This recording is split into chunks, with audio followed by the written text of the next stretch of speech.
Muy buenas tardes, televidentes, amigos de Radio TV Noticias, su amigo y servidor Hugo Jacome Basurto. Estamos en Exteriores. El día de hoy tenemos a un invitado muy, pero muy especial, pero también nos acompaña aquí nuestra querida amiga. Buenas tardes. Sí, estamos el día de hoy aquí en las oficinas del doctor Alfonso Zambrano Pasquel, el cual vamos a tener una entrevista muy, pero muy importante el día de hoy. Así es, doctor, muy buenas tardes a los tiempos. Primeramente, ¿cómo está su salud, oiga? Porque hay mucha gente que lo conoce y usted es prácticamente un ícono en estos términos. ¿Cómo vamos de salud, doctor? Muy buenas tardes, gracias.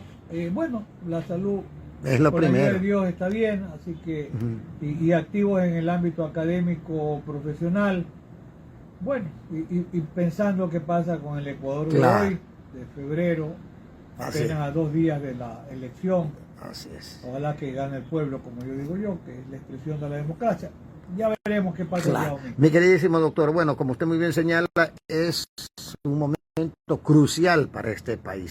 Prácticamente nos vamos a jugar el futuro de esta patria, porque creo que ya no aguanta más en esta patria de Eloy Alfaro, de grandes hombres. El mes de enero, mismamente, en menos de un mes, más de 700 muertos. Eso nos da un referente de que como sociedad, desde el punto de vista ciudadano, como que nos estamos desvaneciendo como una sociedad medianamente civilizada, estimado doctor. Y a propósito de esto, que estamos a poquísimas horas de un proceso electoral, ¿cuál es su mensaje para los presidenciables, doctor?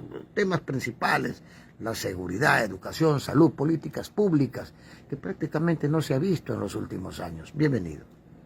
Bueno, en los últimos días el Ecuador es testigo de una suerte, no de democracia, sino de memecracia. Los memes. Alguien que ofrece un tren rápido Guayaquil-Quito, el otro que anda soñando con la pena de muerte, otro que habla de bajarle la imputabilidad de los menores para que vayan a la cárcel. No hay seriedad en las propuestas en un tema muy importante, que es el tema de la seguridad ciudadana. Y eso hay que recalcar. Candidatos y candidatas no han hecho un planteamiento creíble, concreto, cuánto va a costar, en qué tiempo lo van a hacer y con qué tecnología. En ese orden de comentarios, hay que recordar el año 2023, para hablar de los últimos años. El Ecuador cerró con una tasa de muertes violentas de 47.4 muertes violentas. Es el episodio más violento en la historia ecuatoriana, de siempre. El año 2024 cierra el Ecuador con una tasa de muertes violentas de 38.4. Es verdad que hay una disminución de 47 a 38, pero ¿qué ocurre? En la región, en todo el mundo hispanoparlante, latinoamericano, Ecuador es el país más violento, y más violento incluso del mundo. ¿Ya? No, es terrible. Y yo no es que sea partidario de las políticas de Bukele, porque hay una sistemática violación a derechos humanos. Claro. Pero hecho cierto es que no llegan ni a las 2 muertes violentas por 100.000 habitantes. El caso de Argentina, que es el segundo menos violento, está en 3.6 muertes violentas. Luego Perú y Chile están en el orden de, puede ser 6 muertes violentas, en tercer lugar Perú, en cuarto lugar Chile, y Ecuador cierra con 38.4 muertes violentas. Entonces, sigue siendo Ecuador la autopista de la cocaína, como hemos dicho con ustedes más de una vez. Así es. El año pasado en Colombia, la producción cocalera llegó a 2.600 toneladas de cocaína. Por Ecuador, y no es para vanagloriarse, los alíos de cocaína, porque van subiendo, en los últimos años 140 toneladas por año, 180, 200, 240, y el año 2024 se cierra con incautaciones de cocaína que pasan las 300 toneladas. Pero ¿cuál es el punto ahí? La producción cocalera de Colombia de Colombia, el principal productor de cocaína del mundo, fue de 2.600 toneladas métricas. ¿Qué ocurre? Si en Ecuador se han decomisado 300 toneladas, que el 20% más o menos de la tonelada que se ha ido, significa que por Ecuador han transitado 2.000 toneladas de cocaína, de una gran producción de 2.600. Es impresionante. Entonces, no hay realmente planes de política criminal que tengan que ver con la seguridad. ¿Por qué? Porque por un lado, yo conversaba hace unos días en la inauguración del Foro Latinoamericano de Política Criminal con el profesor Ricardo Favarotto, y le decía que por Colombia nos ingresa la cocaína y por el sur nos ingresan las armas, porque en Perú hay libre importación de armas. Esa es la dura realidad ecuatoriana. Hay planes de política criminal, penosamente no. Y en tema de muertes violentas. Sí, claro. Se dice que baja. Mire, enero del 2023 hubieron más o menos 500 muertes violentas. Enero del 2023. Enero del 2024 baja a 400. Claro, como además se declara el conflicto de guerra interna, no internacional, conflicto armado, y claro, la delincuencia organizada se repliega un poco. Exacto, se replegó. Entonces, eso revela más o menos 400. Pero enero del 2025 pasan de 700 muertes 747 para ser exacto. Bueno, entonces, ¿qué pasa? Esa proyección terrible, si se mantiene, puede arrojar este año más de 8.000 muertes frente a las 6.500 por ahí del año anterior. Eso significa que probablemente, penosamente, podríamos rebasar esa cifra terrible de 47.4 muertes violentas. Esa es la dura realidad del Ecuador de estos días. Ahora, está bien combatir la corrupción, pero por supuesto. Claro que sí. Porque si nosotros y tomamos el tema de la eficiencia que puede tener en su momento la administración de justicia cuando se miden las condenas. A ver, veamos.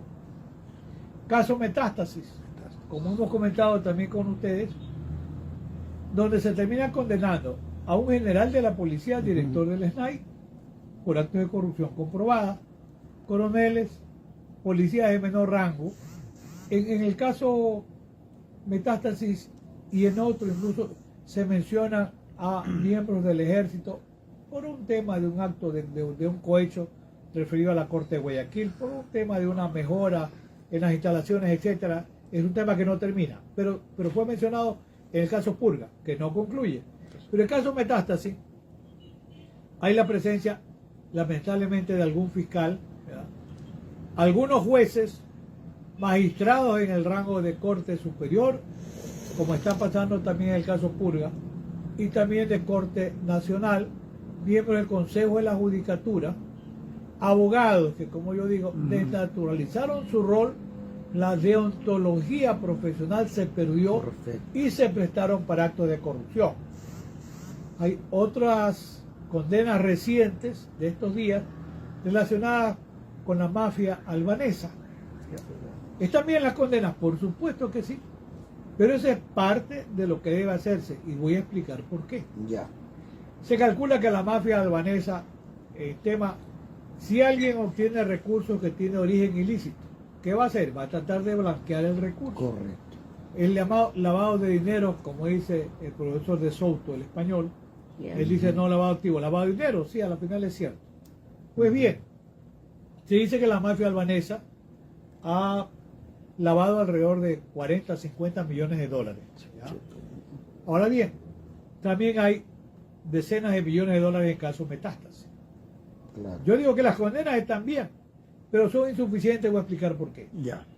El lavado de activos es un delito que tiene un origen en un delito fuente o primario. Pueden ser actos de corrupción, como el caso Metástasis, y en el caso de la mafia albanesa, una mafia violenta, tema de tráfico básicamente de cocaína.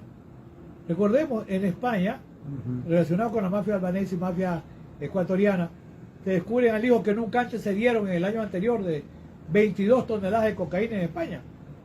Y aquí en el año 2024, en una hacienda, caletas de 24 toneladas de cocaína. ¿Cuántas caletas más habrá? No sabemos. Porque armar una caleta requiere tecnología, hay que Claro, cuidar, harto entre comillas, la recursos. droga para que no se dañe, estar ventilada, etcétera. No sabemos qué cantidad de cocaína hay enterrada. Personal en la- profesional, Así es, químicos, así es. etcétera. Entonces, ¿qué pasa? En el Ecuador se estima, porque en un país dolarizado, ¿ya?, el lavado de activos, en el Ecuador se dice que puede bordear el 4% del Producto Interno Bruto, es decir, más o menos 4.000 millones de dólares por año. Ya. Y se incautan 40 o 50 millones entre dinero, carros, propiedades inmobiliarias, etcétera. Pues bien, ese dinero que va a ser blanqueado tiene que ser bancarizado. Bancarizado. Inevitablemente, indudablemente. ¿Qué pasa? En los casos metástasis, el caso Purga que está en marcha, el caso de la mafia albanesa, ha investigado la fiscalía si hay o no la banca ecuatoriana está o no también coludida en este blanqueo de dineros ilícitos, porque a ratos, cuando converso con un querido amigo y jurista como el profesor Zaffaroni, coincidimos en que Ecuador se empezó a convertir en la Suiza andina. Suiza andina. Así es. Entonces, por la cantidad de dinero que se lava. Y hay tarea de la fiscalía. Hasta tiene la fiscalía una unidad de análisis financiero, etcétera. La UAF. La policía también no. La UAF perdón. es una unidad independiente. La fiscalía sí. tiene una propia. La policía también. Pero al final de la jornada, la fiscalía nada dice si ha habido o no participación de la banca ecuatoriana. La fiscalía no dice nada de los vendedores de vehículos que venden vehículos de alta gama. En el caso de Norero mismo, se conoce que un vendedor de carros de Guayaquil tenía que entregarle un vehículo de alta seguridad, alta gama, a un asambleísta para campaña, un vehículo blindado. Ahí está el nombre del vendedor de carros, tiene un patio conocido y no pasó nada.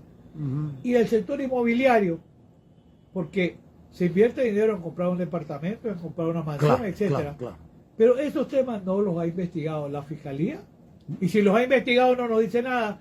La UAF, la Unidad de Análisis Financiero, tampoco reporta operaciones inusuales justificadas en el sector de la banca, de la industria automotriz y de la industria inmobiliaria. Y la industria de la exportación, estimado doctor, porque resulta que ante los ojos del mundo, nuestras exportaciones bananeras, no voy a puntualizar absolutamente nada, droga en Turquía, droga en Bélgica, droga en Rusia, droga en España, y no pasa nada. Mire, se requiere en el ámbito de una política criminal adecuada utilizar herramientas y mecanismos que tienen que ver incluso en el ámbito de la inteligencia artificial, el control. Alguna vez dijo un presidente de los muchos presidentes mentirosos que iba a escanear la carga en puertos y aeropuertos. Ya. Y eso no se cumplió. Miren, la Marina de Guerra nos dice a veces que no puede hacer un mejor control porque no tiene el soporte logístico. Y son puertos privados, Sí, en y el muchos puerto casos. privado además. Lo otro es que un aeropuerto como el de Guayaquil, para hablar con propiedad, se convierte en la puerta giratoria.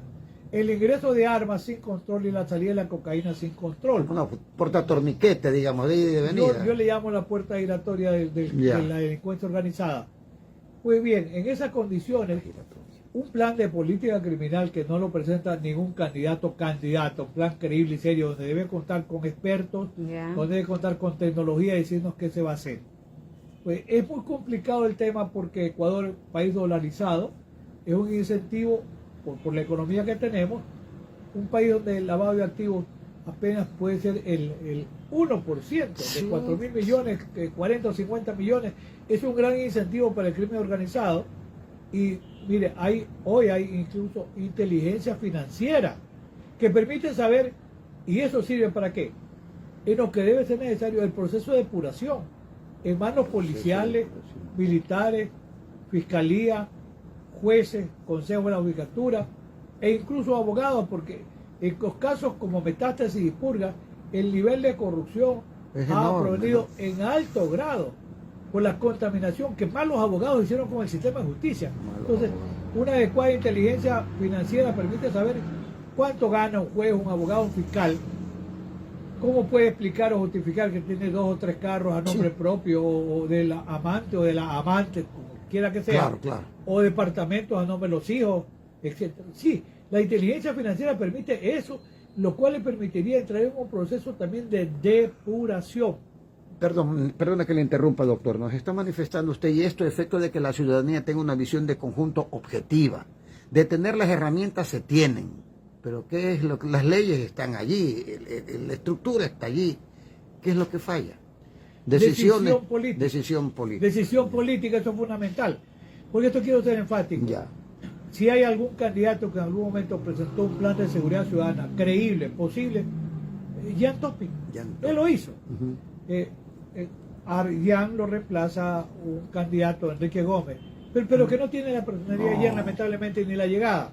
Jan era otra cosa, pero el plan de Jan está subido en las redes para un control. Es viable en las actuales condiciones. Pero por supuesto, porque Jan estableció cómo hacer control con destacamentos en el sector de la frontera norte y la frontera sur, con los militares que hay. Además, la asistencia penal es importante, pero por supuesto que sí, la penal internacional en materia de seguridad.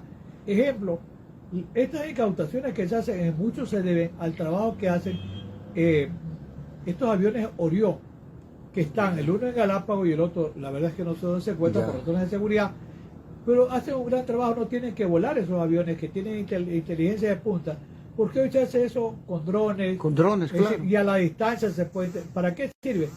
Para poder descubrir, y hacen eso, la intersección de lo que puede ser en alta mar, los envíos de y hasta se ahorran recursos, pues. Sin duda que sí. Por favor. Además, la Fuerza Aérea no necesita volar los aviones, se utilizan los drones.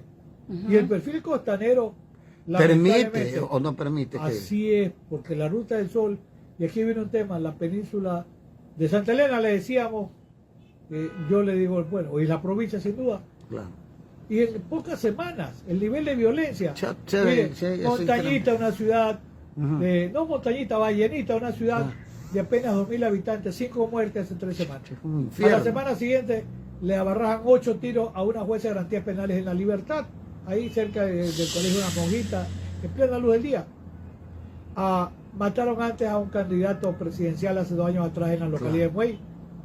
Hace apenas una semana mataron a 2 miembros de la Comisión de Tránsito. Sí, exactamente. Y el caso de Santa Elena es increíble. Hay destacamentos de Marina, de Ejército, de Aviación, de Policía. No hay un plan de seguridad provincial mínimo. No hay plan de que depende de qué. Mire, esto que el Estado tiene que responder, sí, pero los municipios también, los consejos provinciales también, porque la seguridad es de todos. Esto explica por qué el incremento de la inseguridad. Y mire, el fin de año último, en ese feriado largo, hasta donde sé las cifras que revelaban, a Manta llegan 60.000 turistas. A Manta. Una ciudad preciosa, pero asediada por el crimen organizado. A Salinas llegaron 250.000, 4 veces más. Pero este ritmo que vamos, la verdad es que no sé qué va a pasar también. No va a llegar nadie. Ya. Exacto. No hay control cuando en la provincia de Santa Elena se han descubierto reales, se han descubierto campos de entrenamiento, no eran campos de entrenamiento en escuela para sicarios. En Santa Elena, narcopistas para la llegada de la avioneta que trae dinero y se va con drogas en la zona de Chanduy. Asesinan a los pobres pescadores en Anconcito porque no querían llevar droga al alta mar. Lo mismo pasa en Santa Rosa, y si no se le roban las embarcaciones, y pasa en Chanduy. Ese es el desastre de inseguridad que vive el Ecuador de hoy. Por favor, mire, en Ecuador, si no hay seguridad, no hay inversión. Claro. Tiene que atender al factor de seguridad ciudadana, a la economía, al tema sí de las hidroeléctricas. Ojalá que no tengamos nuevamente apagones. Ecuador es un país pésimamente administrado. Y esa tarea, quien sea el presidente electo, tiene un rol fundamental de cara a la historia. Correcto. Señor o señora presidenta, atienda a la seguridad, atienda a la economía, a la educación, a la salud y la vivienda. Ecuador es un país que necesita recuperarse.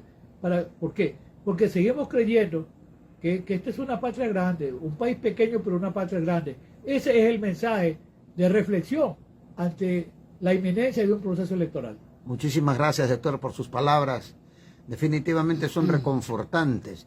Y ya para finalizar, porque yo Sí, sé que algo más los tenga conceptos que son... decirle usted a la Doctor, ¿cree ciudadanía? usted que deberíamos de Ecuador íntegro, independientemente de la parte ideológica, la visión que tengamos sobre la misma evidencia circunstancial que vivimos, debemos de arroparnos todo, ponernos un solo uniforme que es al rescate del Ecuador de las garras de las mafias? Sin duda. Todos. Pero eso no es tarea solamente del Ecuador. Y como yo digo, no es problema de un gobierno, es problema del Estado ecuatoriano, que involucra muchos gobiernos. Pero ojo, es un problema que involucra también a nuestros vecinos. Por Tiene que supuesto. conversar con el Por gobierno de supuesto. Colombia, que tiene un gran presidente Sí, como sí, Petro, sí. para decirle, presidente, por favor ayúdenos, porque Colombia tiene 7 bases militares Norteamericanas. extranjeras y sigue produciendo más cocaína. Tiene que haber un control de parte y parte, como es lo inteligente de una Colaboración mandataria, entre los tres países, y digamos. también con el Perú. Por supuesto, El entre mejor Ecuador, ejemplo Colombia lo y da Perú. una presidenta brillante, como es la presidenta de México, Perdóname. Así es. que lo pone al presidente Trump a pensar en la necesidad de qué, Claro. en la necesidad de conversar, porque le dice el presidente, sí, el fentanilo es un problema, pero no tiene control por el ingreso. Dice, lamentablemente, sí es verdad, están armados los carteles mexicanos, pero la mayor cantidad de armas son armas militares compradas en Estados Unidos. Claro, o por sea, favor, ayúdenos, por presidente supuesto. Trump, para nosotros también poder cooperar en el manejo de la seguridad en México. Ese es un ejemplo que debe ser imitado. Doctor, nuevamente, ahora sí, muchísimas gracias. Temas con estos que topamos con ustedes son vivificantes porque se les da de alguna manera u otra a los presidenciables estos, a cualquiera que sea, una realidad descarnada de lo macabro que está viviendo este país. Lamentablemente estamos en estas condiciones y sí nos merecemos arribar, ojalá recuperar un país de paz, de provecho, de trabajo y de futuro. Muchas gracias, doctor, por Sí, sus palabras. de mi parte, doctor, también quiero que usted le envíe un mensaje a todos los votantes que sepan votar esta vez y que no sepan, digamos, que no nos equivoquemos. que no nos digamos. equivoquemos otra vez prácticamente. Usted utilizó una buena expresión. No hay que volverse a equivocar. El Ecuador es un país de todos. Que este domingo, y si hay una segunda vuelta, triunfe el Ecuador.